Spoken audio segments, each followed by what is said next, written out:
Paper 1 इसमें second lesson है। Paper 1 में लेसन 2 पावर सप्लाई।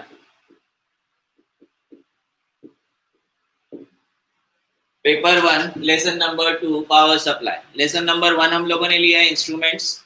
इससे पहले ऑपरेशनल एम्पलीफायर लिया था। ऑपरेशनल एम्पलीफायर लेसन नंबर 4 है। ऑपरेशनल एम्पलीफायर लेसन नंबर 4 है। 1 इंस्ट्रूमेंट्स है, 2 पावर सप्लाई है। देन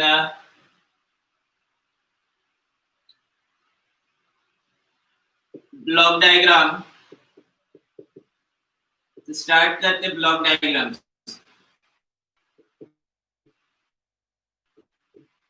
थोड़ा सा लेंथी लेसन है।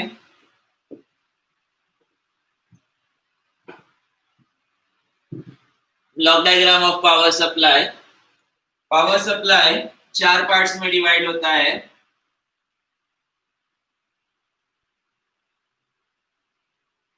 ट्रांसफॉर्मर,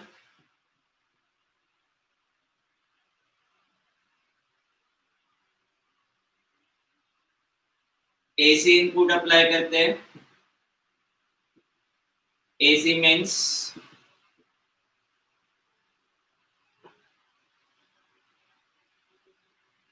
ट्रांसफॉर्मर से सिग्नल कनेक्ट करते हैं। ट्रांसफॉर्मर का आउटपुट कनेक्ट किया जाता है रेक्टिफायर पे। ट्रांसफॉर्मर में एसी इनपुट दिया, आउटपुट एसी फॉर्म में ही मिलेगा। Rectifier converts AC to DC. Rectifier convert करता है एसी सिग्नल को डीसी में।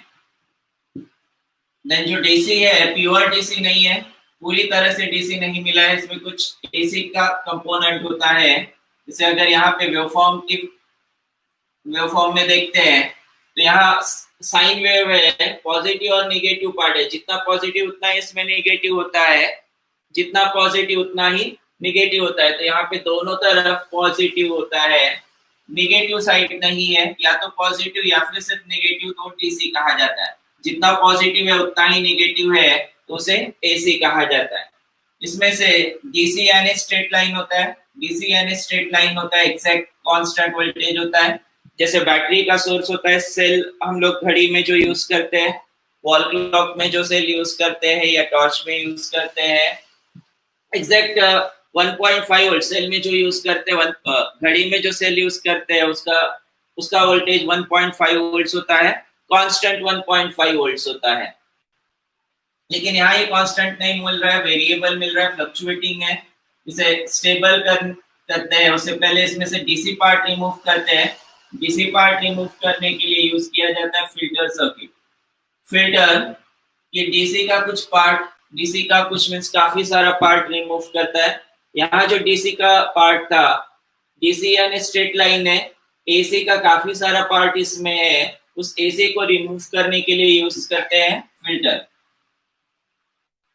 Removes AC component. DC output चाहिए, लेकिन डीसी आउटपुट यहां नहीं मिल रहा है। एग्जैक्ट डीसी आउटपुट नहीं मिल रहा है। जितना कांस्टेंट होना चाहिए उतना कांस्टेंट नहीं, उसमें काफी सारा एसी का पार्ट है। इस एसी पार्ट को रिमूव करता है फिल्टर सर्किट। देन फिर भी आउटपुट स्टेबल नहीं है, इसे स्टेबलाइज करने के लिए यूज करते हैं रेगुलेटर सर्किट। फिल्टर का आउटपुट कनेक्ट करते हैं रेगुलेटर सर्किट में। फिल्टर का आउटपुट कनेक्ट किया जाता है रेगुलेटर सर्किट में। यहाँ कांस्टेंट आउटपुट मिलेगा, constant DC output, constant DC output. 4 parts में इसे डिवाइड किया जाता है। 4 पार्ट्स में डिवाइड किया जाता है। पहला पार्ट है ट्रांसफॉर्मर, पहला ब्लॉक है ट्रांसफॉर्मर। ट्रांसफॉर्मर की वोल्टेज को डीसी इनपुट है तो आउटपुट भी इसका एसी ही होता है, लेकिन ये वोल्टेज को या तो स्टेप अप करता है या फिर स्टेप डाउन करता है। 2 तरह के ट्रांसफॉर्मर्स, एसी इनपुट है, आउटपुट भी इसका एसी इनपुट है, आउटपुट भी एसी फॉर्म में ही रहेगा, लेकिन वोल्टेज को या तो स्टेप अप करता है या फिर स्टेप डाउन करता है। नॉर्मली जो हम लोग अप्लायंसेस यूज करते हैं, जैसे एडाप्टर, मोबाइल का जो एडाप्टर होता है, चार्जर होता है, उस चार्जर में हम लोग यूज करते हैं स्टेप डाउन ट्रांसफार्मर। हम लोग जो स्विच बोर्ड यूज करते हैं, उस स्विच बोर्ड में 230 वोल्ट एसी होता है, 220 या 240, और उसका एवरेज लेके 230 वोल्ट बताया जाता है। 230 वोल्ट से अगर वो 230 वोल्ट पे डायरेक्ट अगर हम लोग मोबाइल को कनेक्ट करेंगे तो मोबाइल जल जाएगा। वो ये नहीं देखेगा कि मोबाइल 500 रुपए का है, फिर 50,000 का है या 1 लाख का है। कंपनी नहीं चेक करेगा फिर कि चाइनीज वाली कंपनी है या फिर आईफोन वाली कंपनी है, ये चेक नहीं करेगा। अगर डायरेक्ट हम लोग 230 वोल्ट पे मोबाइल को कनेक्ट करेंगे तो जल जाएगा। उसको जितनी जरूरत है, इसकी बैटरी जो है 5 वोल्ट 9 वोल्ट डिस्प्ले पे डिपेंड करता है, 9 वोल्ट की होती है, 11 वोल्ट की होती है। 9 वोल्ट बैटरी के लिए हम लोग को सफिशिएंट उतना ही वोल्टेज चाहिए। उस 230 वोल्ट सप्लाई को एसी में जो 230 वोल्ट है उसे 9 वोल्ट में कन्वर्ट करता है ट्रांसफार्मर। एसी जो 230 वोल्ट है, नॉर्मली जो एसी का स्पेसिफिकेशन है 230 वोल्ट 50 हर्ट्ज, 230 वोल्ट ट्रांसफार्मर इसे कम करता है या फिर बढ़ाता है। मैंने जो मोबाइल का एप्लीकेशन बताया या फिर डीवीडी प्लेयर है या फिर सेट टॉप बॉक्स है, इनमें सभी में स्टेप डाउन ट्रांसफार्मर यूज होता है। तो स्टेप अप ट्रांसफार्मर का एक एप्लीकेशन हम लोगों ने सीआरओ में देखा था। सीआरटी के लिए हाई वोल्टेज लगता है, हाई वोल्टेज 230 वोल्ट से उसको काफी हाई वोल्टेज लगता है, मिनिमम 500 वोल्ट से लेकर 20,000 वोल्ट लगता है। इतना high voltage step up transformer के थ्रू जनरेट किया जा सकता है। Then rectifier converts AC to DC. Basic definition: as a circuit that converts AC signal to DC. दो टाइप के ट्रांसफार्मर इसमें, half wave rectifier,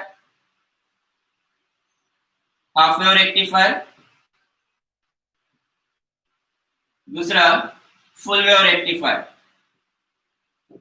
half wave rectifier and full wave rectifier. Full wave rectifier में दो rectifier है, पहला है centre tap और दूसरा bridge rectifier. Centre tap and bridge rectifier. ऐसे टोटल अगर हम लोग देखते हैं, बेसिकली दो ही है लेकिन टोटल देखते हैं तो 3 रेक्टिफायर्स है, half wave rectifier and full wave rectifier. Full wave में 2 rectifier, centre tap rectifier and bridge rectifier. इस स्पेसिफिकली इसको हाफ वेव या फुल वेव क्यों कहा जाता है वो हम लोग एप्लीकेशन में देखते हैं कि रेक्टिफायर के तीनों टाइप्स हम लोग को पढ़ना है।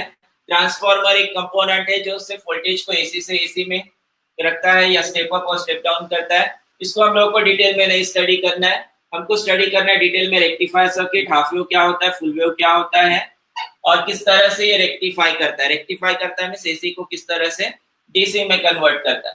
देन फिल्टर्स पे आते हैं, तो फिल्टर में 5 अलग अलग टाइप के फिल्टर्स हैं, जिसमें कैपेसिटर फिल्टर,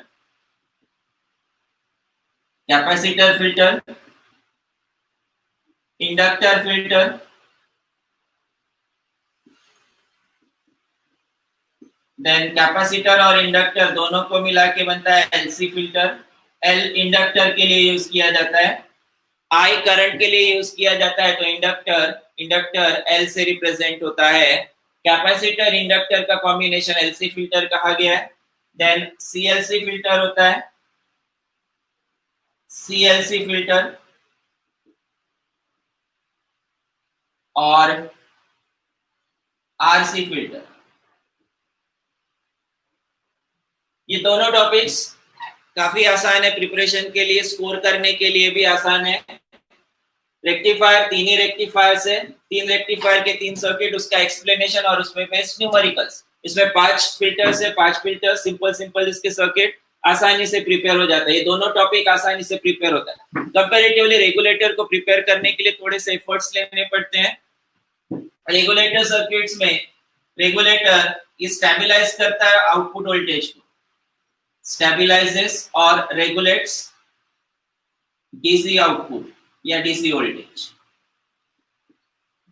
यहाँ जो फ्लक्चुएशंस है, इन फ्लक्चुएशंस को स्टेबलाइज करता है, रेगुलेट करता है रेगुलेटर सर्किट। इस रेगुलेटर सर्किट में बेसिकली जीनर डायोड से स्टार्ट करके ट्रांजिस्टर बेस्ड और ऑप एम्प बेस्ड सर्किट्स बनाए जा सकते हैं। इसमें बेसिकली हम लोग जो पढ़ने वाले हैं उसमें जीनर डायोड बेस्ड सर्किट्स है, जीनर डायोड बेस्ड सर्किट है, देन ट्रांजिस्टर बेस्ड सर्किट्स है। इसके अलावा रेगुलेटर आईसी है, आईसी LM317, वो रेगुलेटर आईसी भी हम लोग इसमें देखने वाले हैं। डायग्राम बना लो।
हो गया?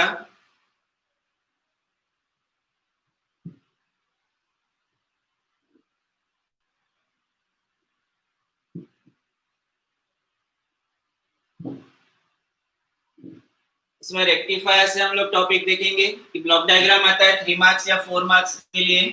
जितने भी मार्क्स के लिए आएगा, आधे मार्क ब्लॉक डायग्राम पे और आधे मार्क्स उसके एक्सप्लेनेशन पे।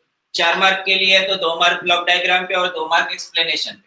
ब्लॉक डायग्राम बनाते वक्त ये सब लिखने की जरूरत नहीं है, लेकिन ये सब दिखाओ इसको, जिसे एक्सप्लेनेशन में क्या लिखा है वो समझ में आता है। अगर यहाँ पे हम लोगों ने ये सब लिखा है, इसका मतलब एक्सप्लेनेशन में भी ये सब पॉइंट्स कवर हुए हैं, तो चेक करने वाले को समझ में आता है, एक्सप्लेनेशन डिटेल में नहीं पड़ेगा।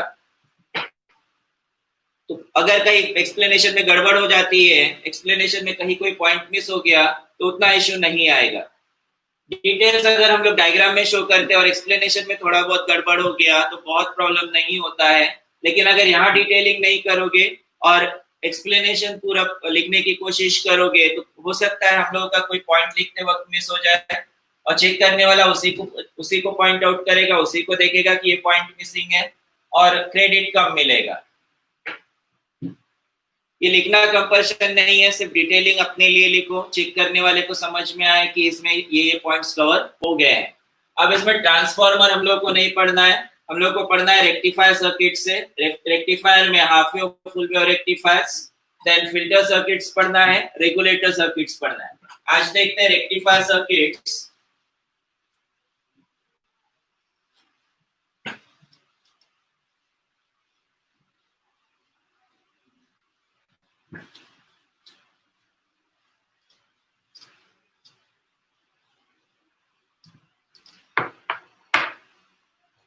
रेक्टिफायर सर्किट्स देखते हैं।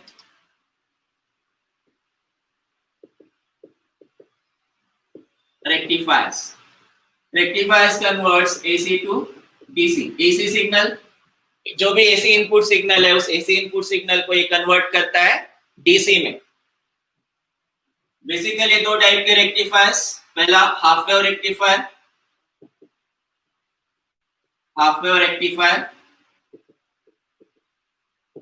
शॉर्ट में इसे HWR कहा जाता है, हाफ वेव रेक्टिफायर HWR। इससे पहले एक्चुअल हम लोग हाफ वेव रेक्टिफायर पे जाने से पहले एक कंपोनेंट देखते हैं। इस तरह से ये ट्रायंगल, ये होता है डायोड। ये हम लोगों ने इससे पहले भी देखा है, फिर से यहाँ बता रहा हूँ क्योंकि ये रेक्टिफायर में डायोड का रोल इंपॉर्टेंट है। दो टर्मिनल्स इसमें, एनोड कैथोड। कैथोड कैसे रिप्रेजेंट करते हैं, डायोड टी एनोड और कैथोड से कनेक्ट, एनोड एक टर्मिनल, दूसरा टर्मिनल कैथोड। इसमें anode to cathode current flow होता है, रिवर्स डायरेक्शन में करंट फ्लो नहीं होता है।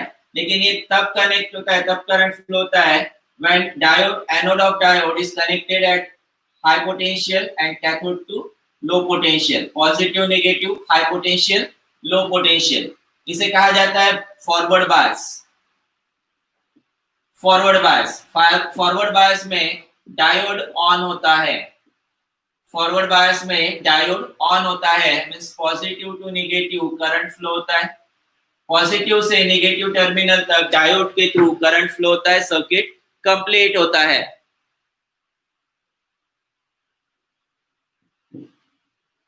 Anode to cathode means positive to negative current flow होता है, फॉरवर्ड बायस में डायोड ऑन होता है।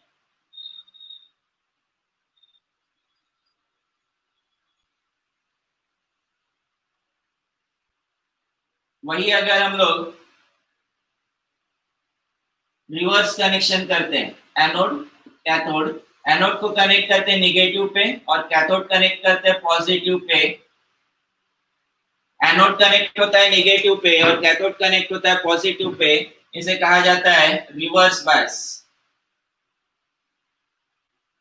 रिवर्स बायस में negative to positive current flow नहीं होता है, डायोड ऑफ होता है। रिवर्स बायस में anode to cathode current flow नहीं होता है, डायोड ऑन नहीं होता है, डायोड ऑफ होता है, तो इसके थ्रू करंट फ्लो नहीं होगा। हम लोग को इसकी ज्यादा डिटेल्स में जाने की जरूरत नहीं है। अभी सिंपली हम लोग को ये ध्यान रखना है, anode to cathode current flow होने के लिए या डायोड के थ्रू करंट फ्लो होने के लिए diode should be in forward bias. Forward bias means anode connect होना चाहिए पॉजिटिव टर्मिनल पे और कैथोड कनेक्ट होना चाहिए नेगेटिव टर्मिनल पे। फॉरवर्ड बायस हो गया तो डायोड ऑन होगा, डायोड कंडक्ट करता है, anode to cathode current flow होगा। वही अगर हम लोग कनेक्शन उल्टे करते हैं तो अब इस मोड में, रिवर्स बायस मोड में डायोड कंडक्ट नहीं होता है, उस वजह से इसे ऑफ कहा जाता है। इस डायोड के थ्रू करंट फ्लो नहीं होता है।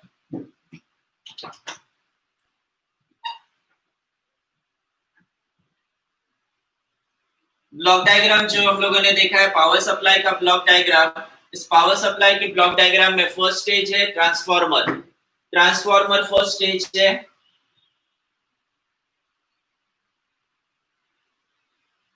ये डायग्राम जल्दी से आप लोग बना लो, इसको मिटा रहा हूं मैं। स्टेप डाउन ट्रांसफॉर्मर यूज किया जाता है।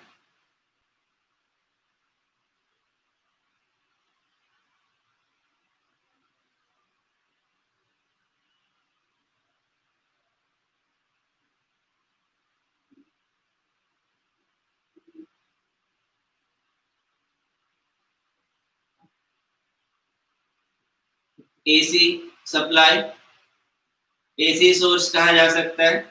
ये होता है 230 वोल्ट्स 50 हर्ट्ज। ये वैल्यू कांस्टेंट रहेगी, जहां भी एसी सोर्स या एसी मेंस बोला जाएगा ये आएगा 230 वोल्ट्स 50 हर्ट्ज। अब स्टेप डाउन ट्रांसफॉर्मर का कनेक्शन, ये कॉइल दूसरी कॉइल, इन दोनों के बीच में फिजिकल कोई कनेक्शन नहीं होता है। एक कॉइल जिसे प्राइमरी कॉइल कहा जाता है, P1 P2 से रिप्रेजेंट करते हैं, ये कॉइल सेकेंडरी कॉइल इस S1 S2 से रिप्रेजेंट करते हैं। इन दोनों के बीच में फिजिकली कोई कनेक्शन नहीं होता है। जैसे सोर्स अप्लाई करते हैं, एसी इनपुट सिग्नल अप्लाई करते हैं, इस प्राइमरी सर्किट के थ्रू, प्राइमरी कॉइल के थ्रू करंट फ्लो होता है। करंट फ्लो होने की वजह से इस कॉइल के अराउंड मैग्नेटिक फील्ड इंड्यूस होता है। करंट फ्लो होने की वजह से इस कॉइल के अराउंड मैग्नेटिक फील्ड इंड्यूस होता है, और इस कॉइल के मैग्नेटिक फील्ड के इन्फ्लुएंस में, इस कॉइल के मैग्नेटिक फील्ड के इन्फ्लुएंस में हम लोगों ने दूसरा कॉइल रखा है। मैग्नेटिक फील्ड के इन्फ्लुएंस से इस कॉइल में करंट जनरेट होता है, जिसे कहा जाता है म्यूचुअल इंडक्शन। ये पैरेलल लाइंस बताते हैं म्यूचुअल इंडक्शन। फिजिकली इन दोनों में आपस में कोई कनेक्शन नहीं है, ये म्यूचुअल इंडक्टेंस के थ्रू कंडक्ट करते हैं। अब यहाँ पे अगर नंबर ऑफ कॉइल्स कम है तो इसमें फील्ड कम आएगी, फील्ड कम आएगी तो करंट कम जनरेट होगा, पोटेंशियल कम जनरेट होगा। पोटेंशियल कम जनरेट होगा मतलब स्टेप डाउन ट्रांसफार्मर है, तो 230 वोल्ट इनपुट है, यहाँ पोटेंशियल कम हो जाएगा, पोटेंशियल कम हो गया मतलब स्टेप डाउन ट्रांसफार्मर। इसके कॉइल्स पे आप लोगों को ध्यान देना है। कॉइल्स का जो कॉइल्स के जो टर्न्स है, जो स्पाइरल दिखा है, स्प्रिंग दिखाया गया है, एक्चुअली अगर फिस्ट को हम लोग अपनी तरफ इस तरह से फोल्ड करते हैं तो इधर का ये रिंग इधर इस तरफ जाता है, इधर का ये रिंग इस तरफ जाता है। सेम वैसे ही यहाँ पे दिया है, वाइंडिंग देखो उसी तरह से दिखेगा। दोनों अगर कहीं कंफ्यूजन होता है तो मुट्ठियों को अपनी तरफ पकड़ो इस तरह से, और इधर का ये टर्न इस तरफ है, इधर का ये टर्न इस तरफ है, ऐसे ही कॉइल बनेगा। अगर ये उल्टा हो गया, कॉइल अलग तरीके से बन गया तो ट्रांसफार्मर का सिंबल गलत, स्टार्टिंग ही तुम लोगों की गलत हो गई। देन हाफ वेव रेक्टिफायर के लिए सिंपली एक डायोड यूज किया जाता है।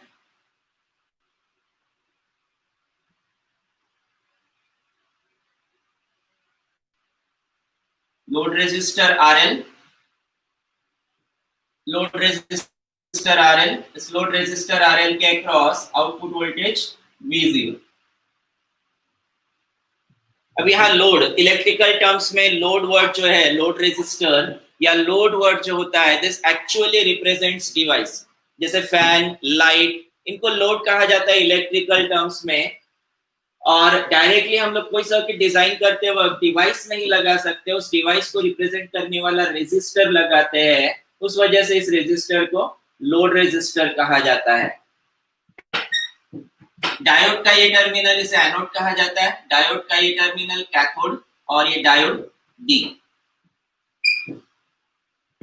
ये बन गया होगा, इसे मिटा रहा हूं मैं।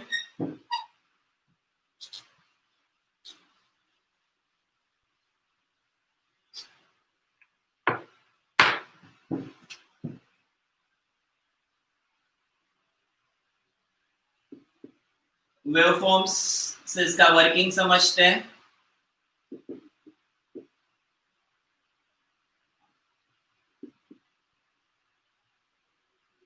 Input voltage Vs, output voltage Vo या फिर Vdc, या तो Vo या फिर Vdc।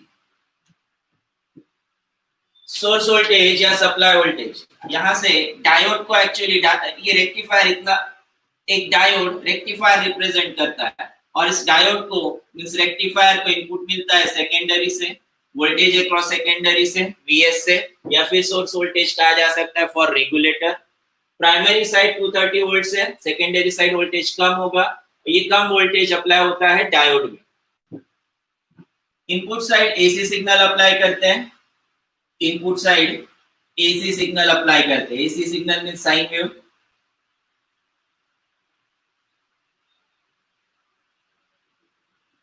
एसी सिग्नल मतलब साइन वेव।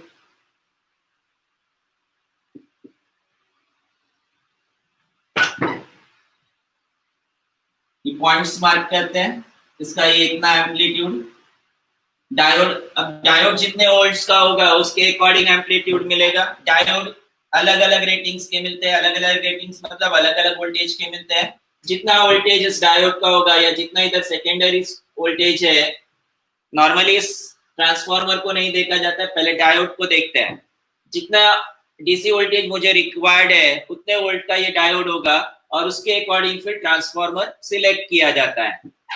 अगर मुझे 2 वोल्ट आउटपुट चाहिए तो 2 वोल्ट का डायोड, 9 वोल्ट चाहिए तो 9 वोल्ट का डायोड, 7 वोल्ट चाहिए तो 7 वोल्ट का डायोड यूज किया जा सकता है। इसकी वैल्यू, पीक वैल्यू Vp या Vm से मार्क करते हैं। आउटपुट जो होगा, इस आउटपुट की मैक्सिमम वैल्यू, जितना आउटपुट मैक्सिमम मिलेगा उसे Vp या Vm से मार्क किया जाता है। Vp मतलब peak voltage value.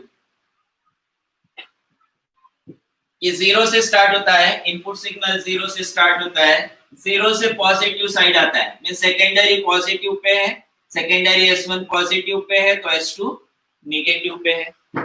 Secondary S1 positive pay है, सेकेंडरी S2 नेगेटिव पे है। अब ये एनोड पॉजिटिव पे है और कैथोड नेगेटिव पे है, तो डायोड फॉरवर्ड बायस होगा, करंट फ्लो होगा। जितना यहाँ पे सोर्स वोल्टेज है या सेकेंडरी वोल्टेज है, ये पूरा करंट फ्लो करेगा डायोड के थ्रू। जितना सेकेंडरी का एम्पलीट्यूड है उतना पूरा वोल्टेज डायोड के थ्रू फ्लो होगा। अब नेगेटिव पार्ट के लिए जीरो क्रॉस करके नेगेटिव साइड आता है, जीरो क्रॉस करके नेगेटिव साइड आता है तो यहाँ नेगेटिव आएगा, यहाँ पे पॉजिटिव आएगा। एनोड नेगेटिव पे है, कैथोड पॉजिटिव पे है, तो डायोड रिवर्स बायस है। डायोड रिवर्स बायस है मींस डायोड ऑफ है। यहाँ डायोड डी ऑन है तो इधर डायोड डी ऑफ होगा।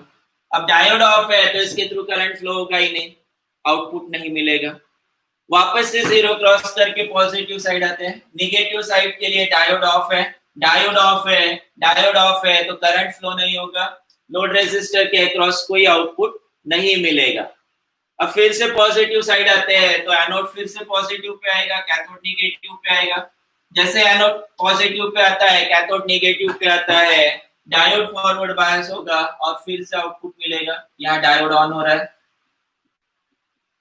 और नेगेटिव के लिए फिर से डायोड ऑफ होगा तो आउटपुट नहीं मिलेगा। ये वेवफॉर्म से विद रिस्पेक्ट टू टाइम, ऊपर वाला इनपुट, नीचे वाला आउटपुट। ये मैक्सिमम वैल्यू, इसको पीक वैल्यू कहा जाता है, Vp या फिर Vm से रिप्रेजेंट करते हैं peak value, peak voltage value. Vs मतलब सोर्स वोल्टेज या वोल्टेज अक्रॉस सेकेंडरी कहा जा सकता है। Vo रिप्रेजेंट करते हैं आउटपुट वोल्टेज, Vo रिप्रेजेंट होता है आउटपुट वोल्टेज, उसी को VDC भी कहा जाता है, डीसी आउटपुट वोल्टेज। डायग्राम्स बना लो।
रेक्टिफायर में सेकेंड सर्किट है full wave rectifier,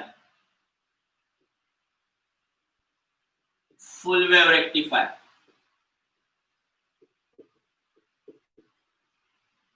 full wave rectifier short में FWR कहा जाता है। फुल वेव रेक्टिफायर में फर्स्ट सर्किट आता है centre tapped full wave rectifier, centre tap full wave rectifier. इसी में थोड़े से मॉडिफिकेशन, रेक्टिफायर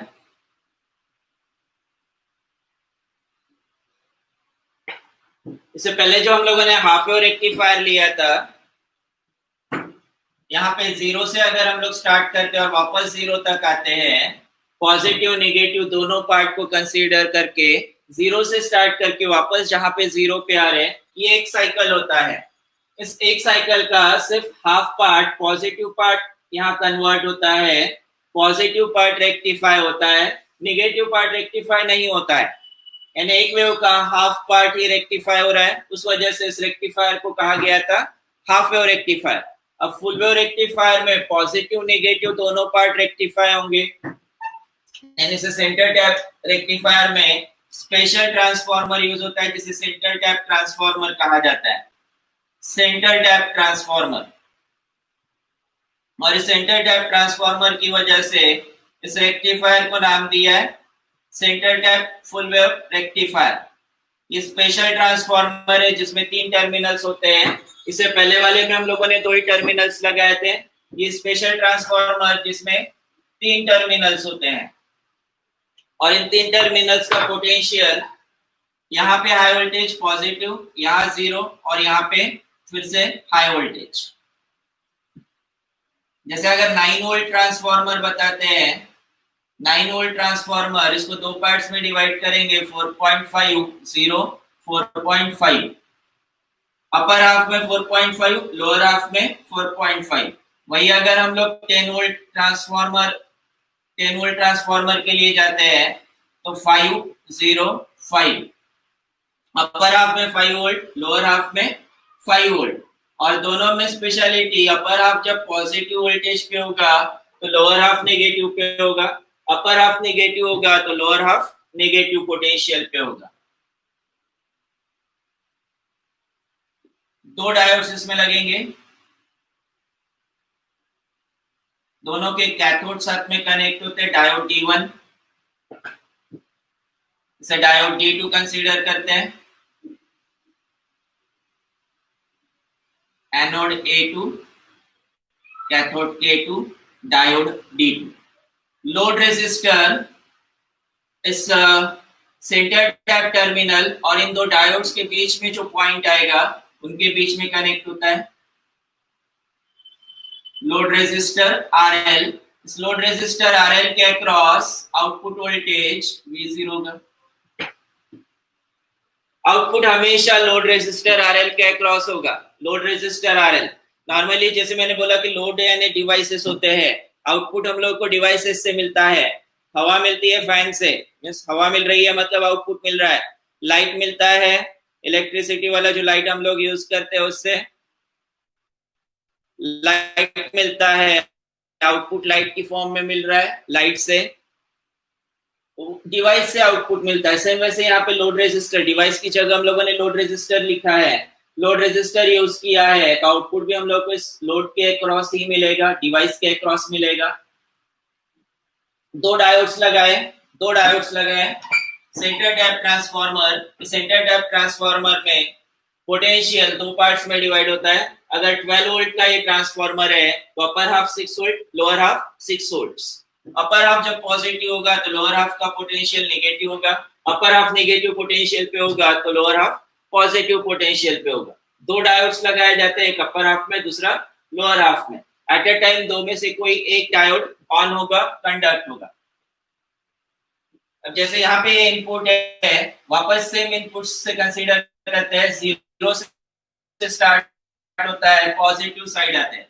जैसे ये पॉजिटिव साइड आते हैं, पॉजिटिव से जीरो, ये एक लूप बन जाता है, हाई वोल्टेज से लो वोल्टेज। ये दूसरा आता है यहाँ पे negative side, zero to negative. ये यहाँ पे नेगेटिव वोल्टेज होगा, यहाँ पे पॉजिटिव वोल्टेज होगा। मैग्नीट्यूड वाइज दोनों ऐड होते हैं, लेकिन एक्चुअली एक पॉजिटिव पार्ट होता है, दूसरा नेगेटिव पार्ट होता है। अभी पॉजिटिव टू जीरो, इधर का ये डायोड फॉरवर्ड बायस होगा, तो यहाँ से नेगेटिव से जीरो, इसका एनोड लो पोटेंशियल पे है, तो ये डायोड फॉरवर्ड बायस नहीं होगा। डायोड D1 ऑन होगा, D2 ऑफ होगा। डायोड D2 ऑन है, D1 ऑन है, तो D2 ऑफ है।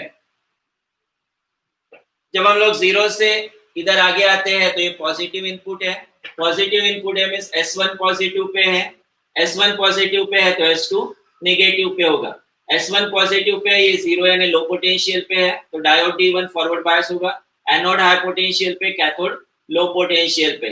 डायोड D1 ऑन होगा, फॉरवर्ड बायस होगा, और डायोड D1 ऑन है तो जो भी इनपुट है वो आउटपुट के अक्रॉस मिलेगा। अब इधर आते हैं, S2 नेगेटिव पोटेंशियल पे है, S2 नेगेटिव पोटेंशियल पे, ये जीरो पोटेंशियल पे। एनोड लो पोटेंशियल पे compare to cathode, anode low potential पे कंपेयर टू कैथोड, तो डायोड D2 ऑफ होगा। डायोड D2 ऑफ होगा तो इससे कोई आउटपुट नहीं मिलेगा। अब जीरो क्रॉस करके आते हैं नेगेटिव साइड, जीरो क्रॉस करके आते हैं नेगेटिव साइड। नेगेटिव साइड आने पर S1 आएगा नेगेटिव पे, S1 का पोटेंशियल नेगेटिव होगा तो S2 का पोटेंशियल पॉजिटिव हो जाएगा। यहाँ अगर नेगेटिव पोटेंशियल आता है तो डायोड D1 कंडक्ट नहीं होगा, डायोड D1 ऑफ हो जाएगा, D1 ऑफ है। तो जब यहाँ पे आता है नेगेटिव, ये पॉजिटिव है, एनोड पॉजिटिव पे है, कैथोड जीरो पे है, डायोड D2 कंडक्ट होगा, D2 ऑन होगा। डायोड D2 ऑन है, डायोड D2 ऑन है, और डायोड D2 ऑन हो रहा है पॉजिटिव इनपुट की वजह से। डायोड D2 ऑन हो रहा है पॉजिटिव इनपुट की वजह से, तो आउटपुट भी इसका पॉजिटिव ही मिलेगा। अगर इसका एनोड पॉजिटिव पे है तो इसके अक्रॉस पॉजिटिव आउटपुट ही मिलेगा। जो नेगेटिव पार्ट है वो पॉजिटिव में कन्वर्ट होकर मिलता है। अब वापस करके पॉजिटिव साइड आते हैं, फिर से डायोड D1 ऑन होगा, डायोड D1 ऑन होगा, D1 ऑन होता है और D2 ऑफ होता है। D1 ऑन होने से जो पॉजिटिव इनपुट साइड है वो जैसे कि वैसे आउटपुट में मिलेगा। फिर नेगेटिव साइड आते हैं, क्रॉस करके नेगेटिव साइड आते हैं, जैसे जीरो क्रॉस करके नेगेटिव साइड आते हैं तो डायोड D1 ऑफ हो जाएगा और D2 पॉजिटिव पे आ जाएगा तो D2 ऑन होगा।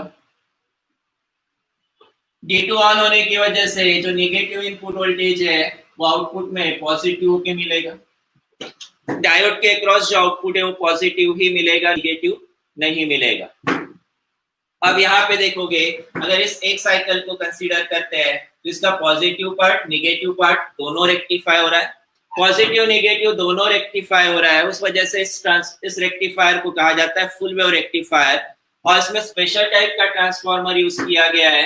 स्पेशल टाइप का ट्रांसफार्मर यूज किया गया है जिसे सेंटर टैप ट्रांसफार्मर कहा जाता है। 3 टर्मिनल्स इसमें होते हैं, उस वजह से इस रेक्टिफायर को नाम दिया गया है centre tap full wave rectifier. Centre tap full wave rectifier. बना लो डायग्राम।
हो गया।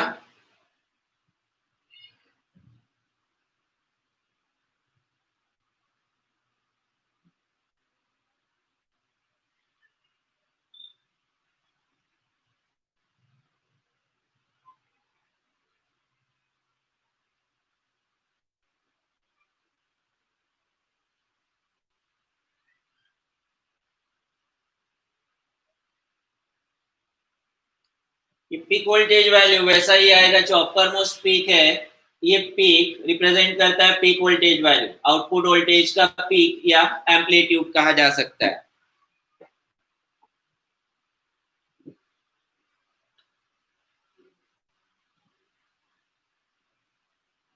तीसरा या फुल वेव रेक्टिफायर में second bridge rectifier, second full wave rectifier या third rectifier bridge rectifier. Bridge rectifier में फिर से सिंपल ट्रांसफार्मर का यूज होता है।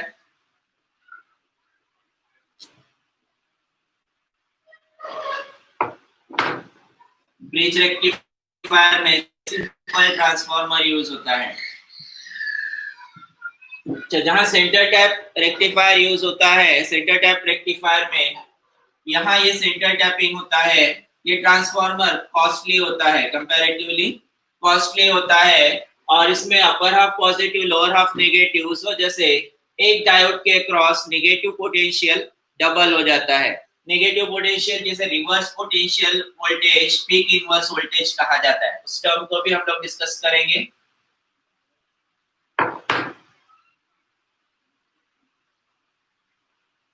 यहां भी इसे नाम दिया है डायोड के कनेक्शंस की वजह से।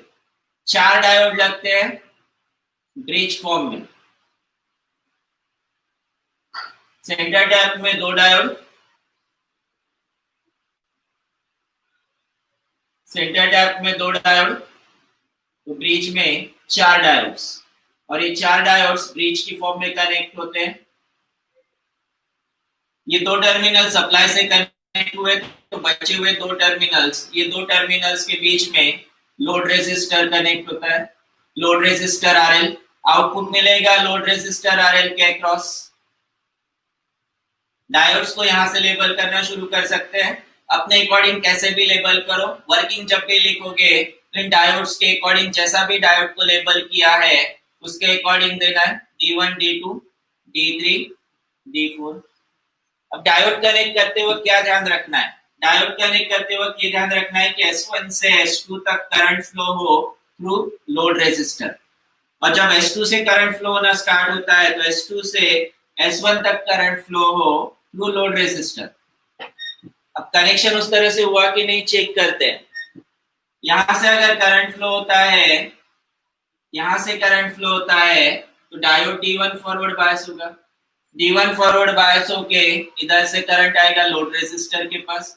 लोड रेजिस्टर के थ्रू होते हुए करंट इधर से ये बायस, इधर ही डायोड होने के चांसेस नहीं है क्योंकि सेम पोटेंशियल पे आ जाएगा। सेम पोटेंशियल पे आएगा तो ये डायोड फॉरवर्ड बायस होने के चांसेस नहीं है, और रेजिस्टर होने की वजह से पॉसिबिलिटी है कि यहाँ पे वोल्टेज कम भी हो जाएगा, तो एनोड लो पोटेंशियल पे आ जाएगा, कैथोड हाई पोटेंशियल पे, डायोड फॉरवर्ड बायस नहीं होगा। तो दूसरी पॉसिबिलिटी डायरेक्शन में करंट फ्लो होने की, यहाँ का ये डायोड फॉरवर्ड बायस होगा। ऐसे करते हुए करंट फ्लो होगा अप टू S2, S1 से स्टार्ट होके S2 तक करंट फ्लो होगा। वही अगर रिवर्स करंट फ्लो होता है S2 से S1 तो हो पाएगा क्या, चेक करते हैं। S2 से अगर करंट स्टार्ट होता है यहां से, तो इधर तो आने के चांसेस नहीं है, D2 के थ्रू फ्लो होगा।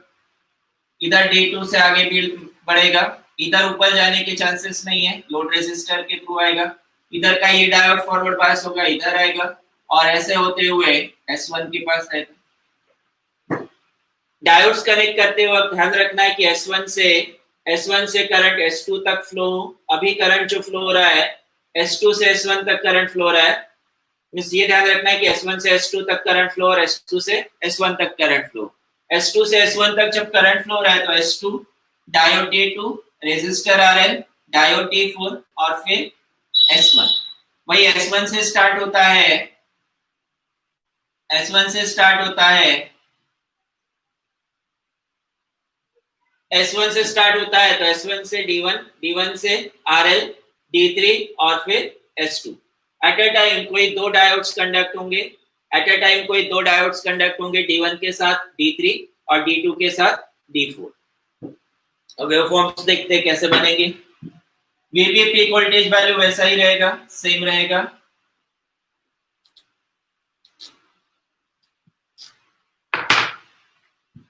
वीपी या VM peak voltage value. Input side same sine wave वैसा ही रहेगा, इसी सिग्नल यानी साइन वेव इसी तरह से मिलेगा।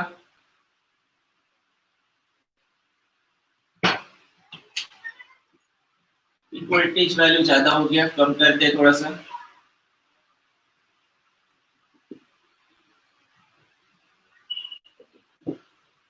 अब जैसे ही 0 से स्टार्ट करते हैं पॉजिटिव साइड आते हैं, S1 पॉजिटिव पे आएगा, S2 नेगेटिव पे आएगा।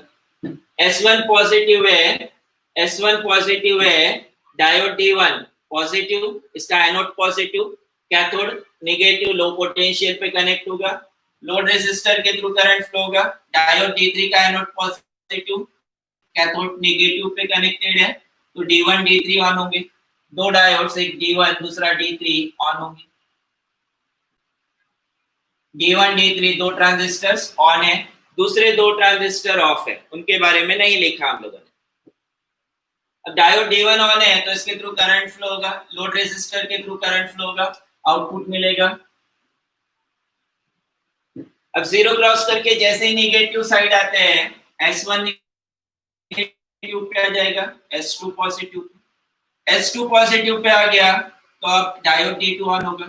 ये एनोड इसका पॉजिटिव पे है, डायोड D2 ऑन होगा, लोड रेजिस्टर के थ्रू करंट फ्लो होगा।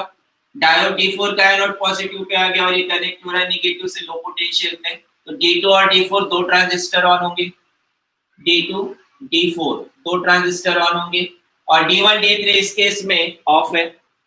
D2 D4 दो ट्रांजिस्टर्स ऑन है और यहाँ से पॉजिटिव इनपुट मिल रहा है, उस वजह से जो नेगेटिव पार्ट है वो भी पॉजिटिव होके मिलेगा, आउटपुट इसका पॉजिटिव होगा। देन फिर से 0 क्रॉस करके पॉजिटिव साइड आते हैं, पॉजिटिव साइड आते ही S1 positive pay, S2 negative पे। S1 जैसे ही पॉजिटिव पे आया तो फिर से D1 D3 ऑन होगा, D1 D3 ऑन होगा।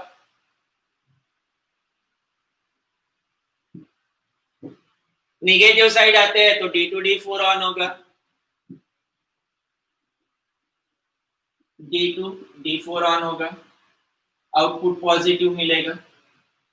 पॉजिटिव के लिए आउटपुट पॉजिटिव मिल रहा है तो नेगेटिव के लिए भी आउटपुट पॉजिटिव ही मिलेगा। पॉजिटिव के लिए आउटपुट पॉजिटिव है, नेगेटिव के लिए भी आउटपुट पॉजिटिव ही मिलेगा।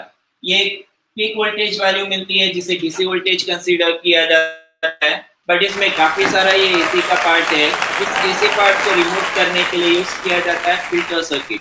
कैसे